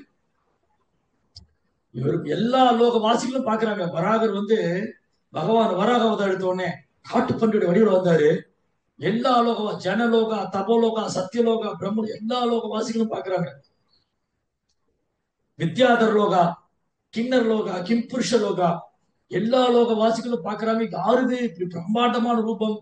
உடனே ஜனலோக வாசிகள் புரிஞ்சுக்க, ஜனலோகா, தபோலோகா, சத்தியலோகத்தில் பெரும் முனிவர்கள், ரிஷிகள், பிராமணர்கள், ஓ இது வேற யாரும் இல்லை, இது மகாவிஷ்ணு, இது பகவான் தான். உடனே வேத மந்திரம் குறித்து பிரார்த்தனை செய்யறாங்க. வேத மந்திரம் சொல்லி வராகமூர்த்தியை பிரார்த்தனை செய்யறாங்க. வராகருடைய புகழ் பாடுறாங்க. இப்படி இவங்க வராகரை தூக்கி பாடும்போது கந்தர்வர்கள்லாம் இசைக்கருவி வாசிக்கிறாங்க. துந்துபி பிப்ரி, துந்துபி துந்துபி முழங்குது, மத்தளங்கள் முழங்குது. இவங்க கந்தர்வர்கள்லாம் வந்து ரொம்ப அழகா பாடுறாங்க. ரம்பா, ஊர்வசி, மேனகெல்லாம் டான்ஸ் ஆடுறாங்க. ஓ வராகர் வந்து வந்துட்டாரு, பகவான் வராக அவதாரம் பண்ணி வந்துட்டாரு, இனி நம்ம பிரச்சனை எல்லாம் தீர்ந்துரும், பூமியை காப்பாத்திடுவாரு அப்படின்னு எல்லா லோக வாசிகளும் இந்த வராகமூர்த்தியோட புகழ் பாடுறாங்க. வராக மட்டும் பாடுறாரு. சோ பகவான் என்ன பண்றாரு, இவங்களை மகிழ்விக்கிற மாதிரி வாழை சுருட்டிட்டு ஒரு கர்ஜனை பண்றாரு. கர்ஜனை கர்ஜனை பண்ணிட்டு ஒரு கருப்ப கடலை குதிக்கிறாரு. வராகமூர்த்தி என்ன பண்றாரு? கருப்ப கடலை குதிக்கும் போது கடலை ரெண்டா பிளக்கிற மாதிரி ஒரு பெரிய மலையை தூக்கி கடவுளுக்கு நடுவில் போட்டா எப்படி பெரிய பிரம்மாண்டமான மலை எடுத்து கடலுக்கு நடுவில் போட்டா அப்படி தோப்பு போட்டா எப்படி கடலே ரெண்டா பிளக்கிற மாதிரி இருக்கும். அந்த உயிர்வாளிகள்லாம் கடல் வாழ் உயிரினங்கள் பயந்து இங்க ஓடுது. திமிங்கலம், சுறா, பெரிய பெரிய உயிர்வாளிகளை பயந்து ஓடுது. கருப்ப கடலை குதிச்சாரு. குதிச்சு அப்படியே அடியில போறாரு. இந்த பன்றிகள் என்ன பண்ணுவோம், இதெல்லாம் தேடிட்டே இருக்கு. அந்த மாதிரி அவர் என்ன பண்றாரு, காட்டுப்பன்றியோட வடிவெடுத்துட்டு அவர் பூமியை தேடுறாரு. கடலுக்கு அடியில போய் கடைசியில் பூமியை கண்டுபிடிச்சு இந்த 2 கூரை கொம்பு இருக்கு இல்லையா, அந்த கூரை கொம்பு முன்னாடி பூமியை தூக்கி அப்படி மேல வர ஜெய போராக சுவாமிக்கு பூமியை தூக்கி மேல வராரு. மேல வந்து பூமி அந்த இடத்துல வைக்க போறாரு. உடனே எரிஞாஷ் என்ன பண்ணா, எரிஞாஷ் கேள்விப்பட்டா இந்த மகாவிஷ்ணு ஒரு காட்டுப்பன்றியோட வடிவில் வந்திருக்காரு, விடக்கூடாது, அவரை விடவே கூடாது அப்படின்னு இந்த எரிஞாஷ் ஓடி வர்றான். ஒரு பெரிய கதையை எடுத்துட்டு ஓடி வர்றான். ஏன்னா வருணன் சொன்னாரு, என்னால அவங்க கூட சண்டை போட முடியாதுப்பா, உனக்கு சரியான சமமான ஆளு வந்து மகாவிஷ்ணு, அவர்கிட்ட போதும், பகவான்கிட்ட போதும். ஏன்னா விநாச காலே விபரீத புத்தி, இவனுக்கு டைம் முடிய போகுது, இவன் வீண் பேராசை கொண்டு இவன் வந்து இந்த 3 உலகத்தை சுத்தி வரான், இவனை வந்து பகவான் தான் தண்டிக்கணும். சோ வராகமூர்த்தி என்ன பண்ணாரு, இந்த பூமியை மேல கொண்டு வரும்போது அவர் இடத்துல ரீப்ளேஸ் பண்ண போறாரு. பூமியை வந்து அந்த இடத்துல வைக்க போறாரு.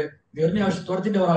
வராகா, மகாவிஷ்ணு, ஓடாத கோழி, சண்டைக்கு வா, என்னோட சண்டைக்கு வா பாத்துக்கலாம், சண்டைக்கு வாடா. திருவாரூர் சொல்ற, சண்டைக்கு வரா, நீ வேணா சண்டைக்கு வா, நீதான் தைரியமான சண்டைக்கு வா இல்லையா. அந்த மாதிரி சேலஞ்ச் பண்றான். வராகமூர்த்திக்கு சேலஞ்ச் பண்றான், சண்டைக்கு வா, எங்க போற, ஏய் சண்டைக்கு வா. சோ வராவுடைய ஃபர்ஸ்ட் வேலை என்னது, பகவானுடைய முதல் வேலை பூமியை கொண்டு போய் பத்திரமா வச்சுக்கணும், பக்தர்கள் சேஃபா இருக்கணும், பக்தர்கள் பாதுகாப்பா இருக்கணும். இவன் கத்திண்டே இருக்கான். இந்த எரிஞாஷ் வந்து ஊரு கூச்சல் போடுறான். பகவான் காதுலயே வாங்கிக்கல. இதை கொண்டு பூமியை கொண்டு போய் அந்த இடத்துல வச்சாரு, சேஃபா வச்சுட்டாரு. ஓகே நீ இருமா, அவதான் கத்திட்டு இருக்கா என்னன்னு பாத்துட்டாரு. பூமியை கொண்டு போய் சேஃபா வச்சுட்டு திரும்ப வந்தாரு. என்ன ஏன் சத்தம் போட்டு இருக்க, நீ சண்டைக்கு வாங்கிட்ட, நீ கோழையை ஓடாத. அப்ப வராக சொன்னாரு,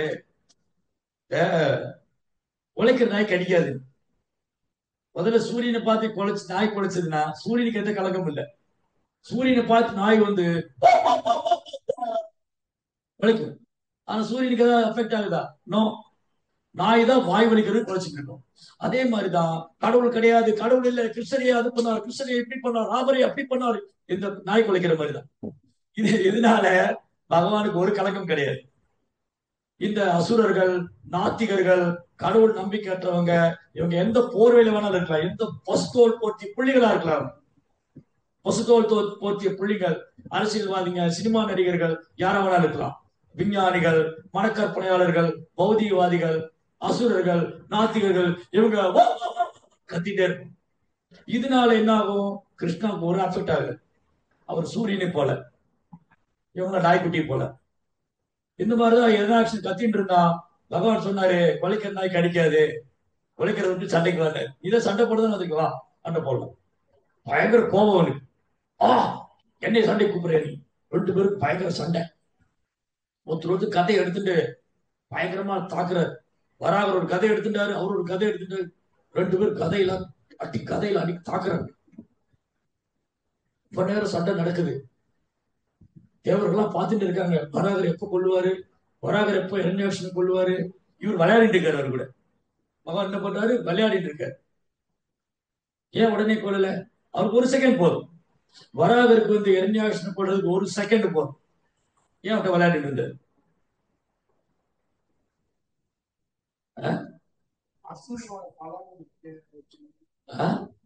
அசுர பலம் எல்லாம் பகவான் படி செல்லாது. பக்தர்களை திருப்தி பார்த்து எதுக்கு அவங்க கூட சண்டை போடணும்?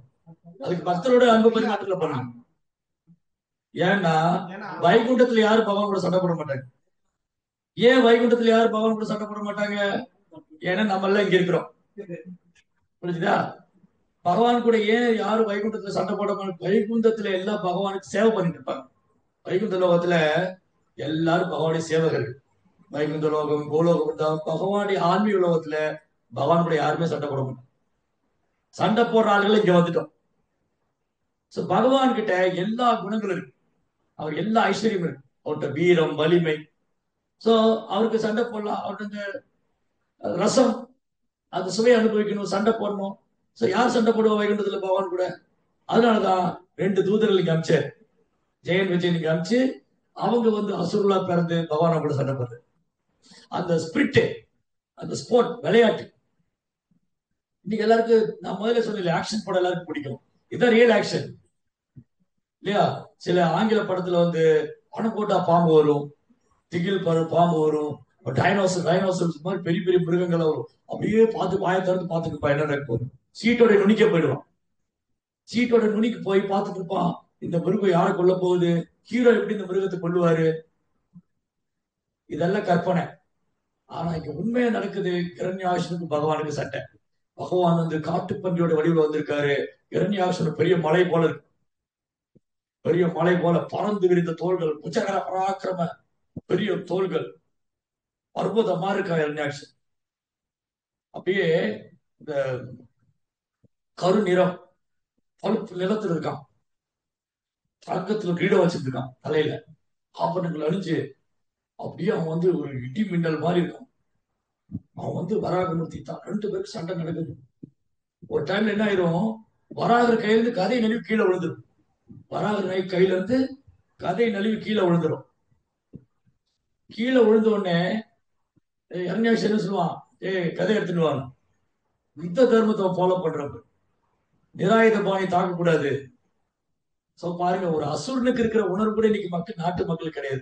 ஒரு அசுரன் என்ன நினைக்கிறான், ஒரு ஆயுதம் இல்லாதவனே தாக்க கூடாது.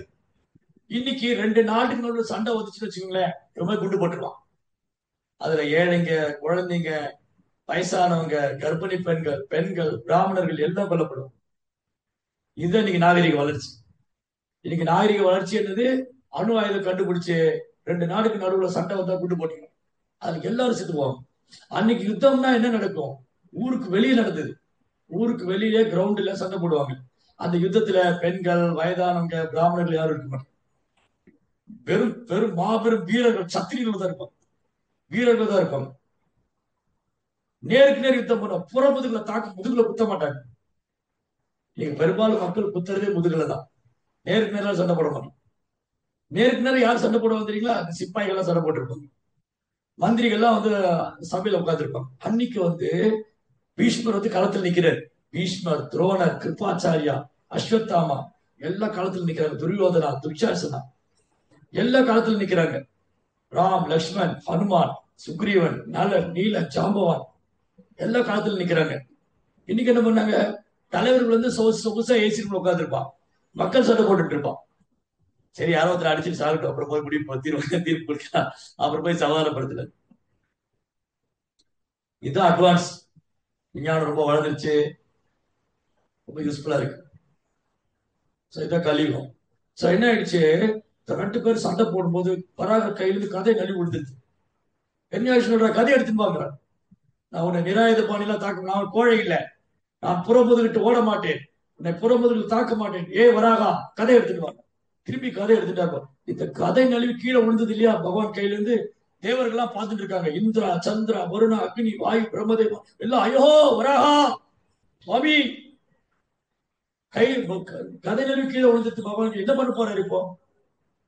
அவருக்கு 1 செகண்ட் போதும் அவனை கொள்றதுக்கு, விளையாடிட்டு இருக்கு. திரும்பி கதை எடுத்து 2 பேரும் சண்டை போடுறாங்க. பயங்கர சண்டை. பார்த்து நேரம் போயிட்டே இருக்கு, பகவான் விளையாடிட்டே இருக்காரு. பிரம்மா வந்து சொன்னார், பிரபு நேரம் போயிட்டே இருக்கு, அசுரங்களுக்கு வந்து பலம் அதிகமாயிட்டு இருக்கு, இருள் வர, அதாவது பொழுது சாஞ்சதுக்கு அப்புறம் அசுரங்களை ஆக்டிவ் ஆயிடும். எப்ப வந்து சூரியன் அஸ்தமிக்குதோ, சூரியன் அஸ்தமிச்சு சூரியன் உதிக்கிற வரைக்கும் அசுரர்கள் ரொம்ப ஆக்டிவா இருப்பாங்க. நீ கலியுகத்துல எப்ப மக்கள் ரொம்ப ஆக்டிவா இருக்காங்க, இந்த டைம்ல தான். இல்லையா? இரவு நேரத்துல ரொம்ப சுறுசுறுப்பா இருப்பாங்க, பகல்ல பூரா சோம்பேறிகளா இருக்கும். ஆபீஸ் போகணுமா, வேலைக்கு போகணுமா, ஸ்கூலுக்கு போகணுமா. ராத்திரி பாருங்க ரொம்ப சுறுசுறுப்பா இருக்கும். சினிமா போகலாம், டிவி பார்க்கலாம், மொபைல்ல விளையாடலாம், கிளப்புக்கு போகலாம், அங்க so many activities. Night show, அந்த night show, midnight show, first show, second show. இந்த அசுர குணம் உள்ளவங்களுக்கு ராத்திரி ரொம்ப சுறுசுறுப்பா இருப்பாங்க. அதுக்கான கண்டுபிடிப்புகளை பண்ணிட்டே இருப்பாங்க. ராத்திரி சொகுசா இருக்கிறதுக்கு சுறுசுறுப்பா இருந்தா அசுரம். அசுரங்கள் இரவுல சுறுசுறுப்பா இருப்பாங்க. பக்தர்கள் பகல்ல சுறுசுறுப்பா இருப்பாங்க. யானிசா சர்வபூதானா யானிசாம் சர்வபூதானா தஸ்யாம் ஜாக்கிரமி சம்யமி. அதாவது ஒரு தன்னை உணர்ந்த ஆத்மாவுக்கு பகல், சாதாரண மக்களுக்கு இரவு. அவங்க தூங்கிட்டு இருக்கும்போது இவங்க விழிச்சிருப்பாங்க. இதுல சொல்ற இல்லையா கிருஷ்ணா, யானிசா சர்வபூதானா தஸ்யாம் ஜாக்கிரமி சம்யமி. பக்தர்கள்லாம் மங்களார்த்தி பண்ணும்போது இவங்க பாட்டு விட்டு தூங்கிட்டு இருப்பான் பௌதிகவாதி. பௌதிகவாதி தூங்கிட்டு இருக்கும்போது பக்தர்கள் சுறுசுறுப்பா இருப்பாங்க. சோ இந்த அசுரன் பிரம்மா சொன்னாரு, பிரபு அவனை கொண்டுடுங்க, ரொம்ப நேரம் பண்ண வேண்டாம், நல்ல முகூர்த்தம் வருது, அபிஜித். இந்த அபிஜித் முகூர்த்தம் வெற்றி, தோல்வியே கிடையாது. இந்த முகூர்த்தத்துல அவனை கொண்டுட்டீங்கன்னா நாங்கள் ரொம்ப சந்தோஷமாயிடுவோம். சரி, ஓகே. இப்போ பிரம்மா பிரார்த்தனை செய்யறாரு, ஒரு பக்தரை மகிழ்விக்கணும். உடனே பகவான் என்ன பண்ணாரு, இரண்யாட்சனை வதம் செய்யறாரு. இரண்யாட்சன் ஓடி வரான். அந்த கதையெல்லாம் உடச்சு பகவான் கதையெல்லாம் பீஸ் ஆகிட்டு இரண்யாட்சன் ஓடி பகவானை தாக்க வர்றாரு. பகவான் இரண்யாட்சன் வதம் பண்ண, இரண்யாட்சனை வதம் பண்ண உடனே ஒரு பெரிய மலை சரிஞ்சு விழுகிற மாதிரி, மாமிச மலை, ஒரு பிரம்மாண்டமான மலை சரிஞ்சு கீழே விழுற மாதிரி இரண்யாட்சன் விழுந்தான். தேவர்கள்லாம் ஆகாசத்துக்கு பூக்களை மழையா பொழிறாங்க.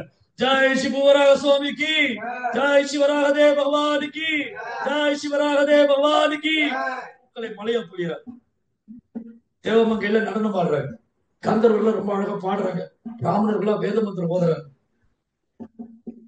இப்படி யாராலும் வெல்ல முடியாத இந்த இரண்யாட்சனை பகவான் வதம் செஞ்சார், வராகதேவ். சோ ஃபர்ஸ்ட் பாயிண்ட் வராகதேவ் அவதாரம் பண்ணது பக்தர்களை காப்பதற்காக. செகண்ட் இந்த பேராசை என்ற பெரும் அரக்கன். இந்த பேராசை என்ற அரக்கனை, இரண்யாட்சனை பகவானால மட்டும்தான் வதம் செய்ய முடியும்.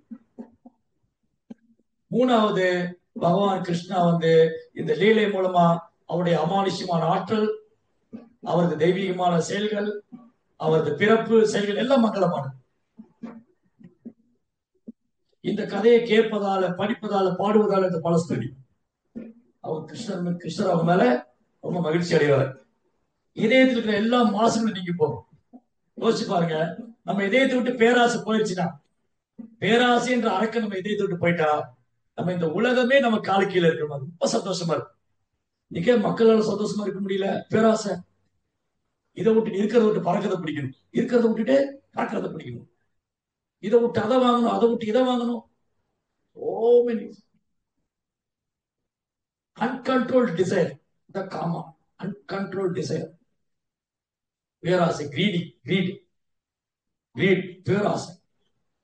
இதை ஒண்ணும், இதை அச்சீவ் பண்ணும், அதை அச்சீவ் பண்ணும், அப்படி டெம்டேட் பண்ணுவாங்க. டெம்டேட்னா தூண்டுவாங்க. கம்பெனில வேலைக்கு போனா, இந்த மாசம் நீ இவ்வளவு டர்ன் ஓவர் பண்ணிருக்கீங்க, உங்களுக்கு இவ்வளவு இன்கிரிமெண்ட், அடுத்த மாசம் டபுள் ஆக்குங்க, டபுள் இன்கிரிமெண்ட், அதுக்கப்புறம் டபுள் ஆக்குங்க, டபுள் இன்கிரிமெண்ட். ஓ, இந்த மாசம் இவ்வளவு நான் பண்ணிட்டேனே, அடுத்த மாசம் அதுவும் பண்ணிடுவோம். இப்படி இன்கிரிமெண்ட் மேல இன்கிரிமெண்ட்.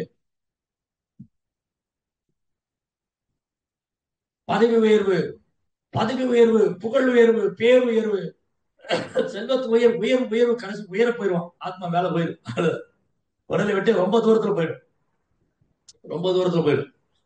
இந்த மனித சரீரத்தை விட்டு ஆன்மா ரொம்ப தூரத்துல போயிடும், கண்ணு கட்டாத தூரத்துல போயிடும். ஃபர்ஸ்ட் பாயிண்ட் என்னது, பக்தர்களை காப்பதற்கு அவதரிக்கிறார். இரண்டாம் பாயிண்ட் அசுரர்களை தண்டிக்கிறார், பேராசை என்ற அசுரனை வதம் பண்ணும். மூன்றாவது, பகவானை மறந்து அறியாமல் இருக்கிற ஜீவன்கள், கட்டு நிலையில் பந்தப்பட்டிருக்கிற ஆத்மாக்கள் அவரை பற்றி பாடுவதற்கும் கேட்பதற்கும் வாய்ப்பு கொடுக்கிறார். பகவானை பத்தி பாடுறதுக்கும் கேட்கறதுக்கும் வாய்ப்பு கொடுக்கிறார். நாலாவது, நாலாவது என்னது? பகவான் தூய பக்தி தொண்டை ஸ்தாபனம் செய்யறார். Pure devotion. லட்சுமி தேவி மடியில உட்கார வச்சுட்டு, சாரி பூமாதேவி, வராகர் என்ன பண்ணாரு? பூமி மேல கொண்டு வந்துட்டு பூவராக சுவாமி பூமாதேவியை மணந்து கொள்கிறார். சோ பூமாதேவி பகவானை மடியில உட்கார்ந்து இருக்காங்க. பகவான் பூமாதேவிட்ட தூய பக்தி தொண்டை பத்தி சொல்றாரு. அதுதான் வராக புராணம், அது கைசிக புராணம். அதுல பகவான் தூய பக்தி தொண்டை பத்தி சொல்றாங்க. என்னை பக்தி தொண்டால மட்டும்தான் அடைய முடியும். இதெல்லாம் பூமாதேவி பூமாதேவி மடியில உட்கார வச்சுட்டு வராகர் என்ன சொல்றாரு? என்ன பக்தி தொண்டால மட்டும்தான் அடைய முடியும். பக்தர்கள் எனக்கு பிரியமானவங்க, பக்தர்களுக்காக நான் எதுவும் செய்வேன். பக்தர்கள் எப்ப என் இதயத்தில் இருப்பாங்க, நான் எப்ப அவங்க இதயத்தில் இருக்கேன். அவங்களை விட எனக்கு பிரியமான நெருக்கமான யாரும் கிடையாது அப்படின்னு வராகமூர்த்தி பூமி தேவிட்ட பகவான் அவருடைய பக்தி தொண்டை மகிமைகள் சொல்றார்.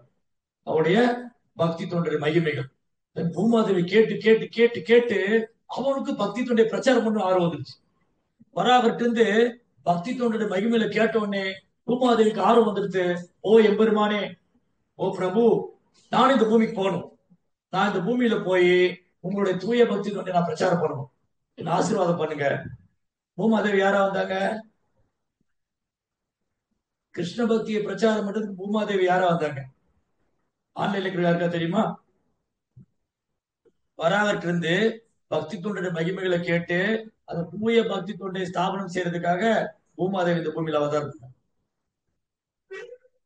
ஆடி பூரத்துல வந்தாங்க. பெரியாழ்வாருக்கு குழந்தையா வந்தாங்க. ஆண்டாள் ஆண்டாள் நாச்சியார். அவங்க பாசுரங்கள் ஆண்டாள் பாடியது தூய பக்தி தொண்டு, பகவானுடைய நாம ரூப குணாதிசயங்கள். பூமாதேவி எப்பெல்லாம் பகவான் இந்த பூமியில வராங்க, பூமாதேவி வருவாங்க. எப்பெல்லாம் பகவான் இந்த பூமியில வராங்களோ அப்போ பகவானுடைய பக்தி சேவைக்காக அவங்களும் வருவாங்க. சத்யபாமா, விஷ்ணு பிரியா, சைத்தன்ய மகாபிரபு கலியுகத்துல பகவான் சைத்தன்யரா வந்தப்போ விஷ்ணு பிரியா பூமாதேவி. அதே மாதிரி கிருஷ்ண அவதாரத்துல சத்யபாமா. பூமாதேவி எப்பவுமே பகவானுக்கு சேவை பண்ணிட்டே இருக்காங்க. பகவானுடைய தூய பக்தி தொண்டை பிரச்சாரம் பண்றதுக்கு ஆண்டாள் ஆச்சியரா ஆண்டாள்.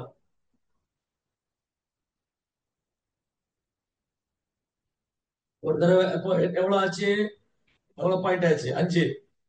பக்தர்களை காக்குறது, அசுரங்களை பேராசை என்ற அசுரனை வதம் செய்யறது, அவருடைய தெய்வீகமா லீலைகளை நினைப்பதற்கும் பாடுவதற்கும் கேட்பதற்கு வாய்ப்பு கொடுக்கிறது, தூய பக்தி தொண்டை ஸ்தாபனம் பண்ற.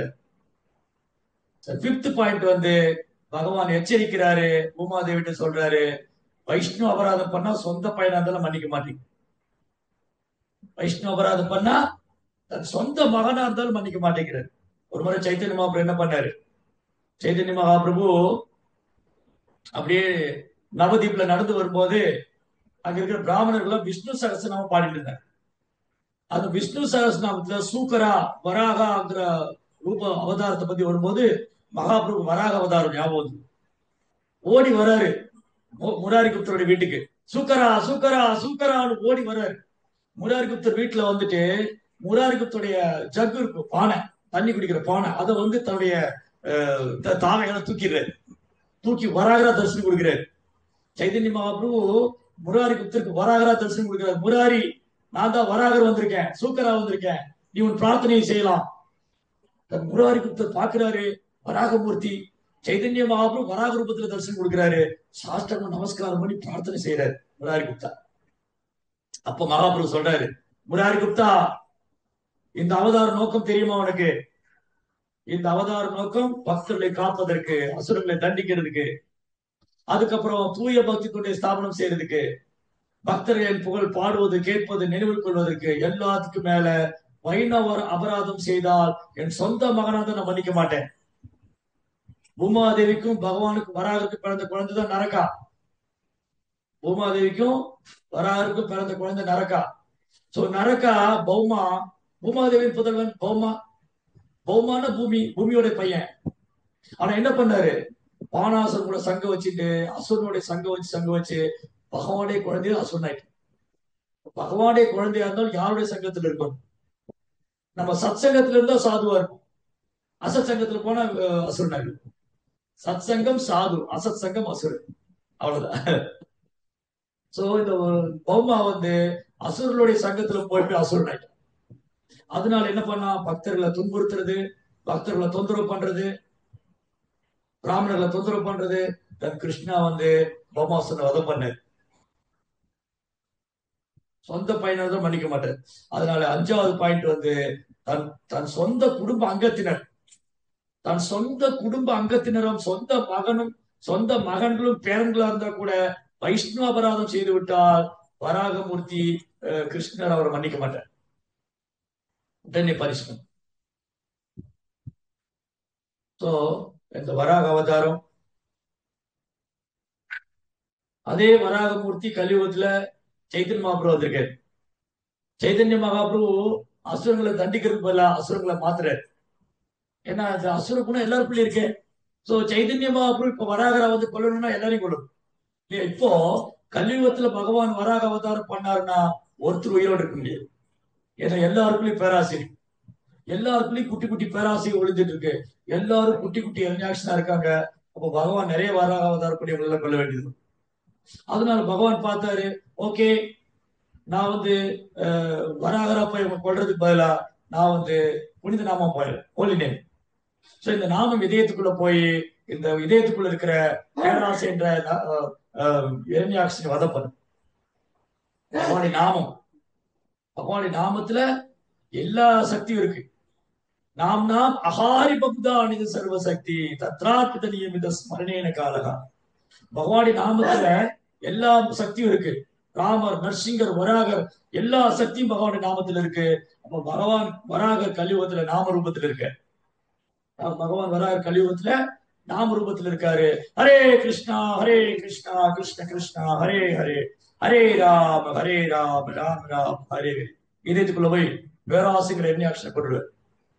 அதுக்கப்புறம் அந்த பக்தன் ரொம்ப ஆனந்தமா வாழலாம், அவன் பக்தியில மூழ்கலாம், டைவடிக்கலாம், பகவானுடைய ஹரிகதா அமிர்தத்தை பருகலாம், பக்தர் சங்கத்துல பேரானந்தம் அடையலாம். பக்தியில பேராசை வரும், நான் கிருஷ்ணர் திரும்ப போகணும், கிருஷ்ணர் பிரேமம். இதுல பக்தி பேராசை நல்லதுதான். கிருஷ்ணருக்கு மேல எனக்கு பிரேமம் வரணும், நான் கிருஷ்ணனுடைய தாமரை திருவடி அடையணும், அது நல்ல பேராசை. அதனால சைத்தன்ய மகாபிரபு இந்த கலியுகத்துல ஹரிநாமத்தோடு தோன்றினார். ஹரே கிருஷ்ணா மந்திரம் உச்சரிக்கிறது மூலமா ஒரு இதயத்துல இருக்கிற பேராசைங்கிற நான் சொன்ன அரக்கனை கொன்று விடலாம். இல்லாட்டி அவன் அபராதி ஆயிடும். குற்றம் காண்றது, குறை கண்டுபிடிக்கிறது, வம்புக்கு போறது, சண்டை போறது, இதெல்லாம் எரண்யாக்ஷ மென்டாலிட்டி. எரண்யாக்ஷனுடைய மென்டாலிட்டி என்னது? குற்றம் காண்றது, குறை கண்டுபிடிக்கிறது, வம்பு சண்டைக்கு போறது, தர்க்கம் பண்றது, பேராசை, இதெல்லாம் எரண்யாக்ஷம். இந்த குணங்கள் நம்ம விட்டு போகணும்னா நாம் எப்படி தேவர்கள்லாம் வராகரை தஞ்சம் கொண்டாங்களோ அது மாதிரி புனித நாமத்தை தஞ்சம் அடையும், பகவானுடைய புனித நாமத்தை தஞ்சம் அடையும். அப்பதான் இதயத்துக்குள்ள போய் இரண்யாட்சர பேராசிக்காரன பகவான் நாம உதவி செய்யும். ஹரே கிருஷ்ண. கிரந்தரா ஸ்ரீமத் பாகவதம் கி ஜெய், சிவராகதே பகவான் கி, பூவராக சுவாமி கி, ஓர் பெருமான். ஹரே கிருஷ்ண.